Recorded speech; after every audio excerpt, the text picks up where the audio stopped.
नमस्कार मित्रांनो, आजचा व्हिडिओ अतिशय कठोर मन करून बनवतो आहे।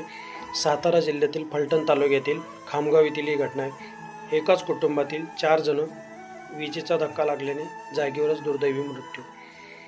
मित्रांनो, मला ह्या व्हिडिओच्या माध्यमातून एकच गोष्ट सांगायची आहे की आता पावसाळ्याचे दिवस आहे, आपल्या घराच्या आजूबाजूला लाईटाचे पोल असेल किंवा आपण गावाला जातोय तिथं लाईटाचे पोल आहे ते वाकलेले आहे किंवा एखादा वायर लांबलेला आहे, तर तिथून क्षणाच्या आत बाजूला व्हा आणि तिथं जाण्याची हिंमत करू नका। सरळ महावितरणवाल्यांना कॉल करा, संपर्क करा। ते आपल्या सेवेत कायम तत्पर असतात, ते त्यांच्या पद्धतीने ते हँडल करेल। आपण तिथं जाऊन काहीही हालचाल करण्याचा प्रयत्न करू नका मित्रांनो। आणि घरामध्ये आपल्या कोणत्याही गोष्टी असल्या, लोखंडी वस्तू असो, इलेक्ट्रॉनिक वस्तू असो, त्याला टेस्टरच्या सहाय्याने बघून घ्या त्याच्यामध्ये करंट आहे की नाही, त्याच्यानंतरच तिथं हात लावण्याचा प्रयत्न करा। होता येईल तोपर्यंत मेकॅनिक वगैरे यांना बोलावूनच क्लिअर करून घ्या। सगळ्यांना हात जोडून विनंती आहे, काळजी घ्या, सतर्क राहा आणि या चौघांना भावपूर्ण श्रद्धांजली।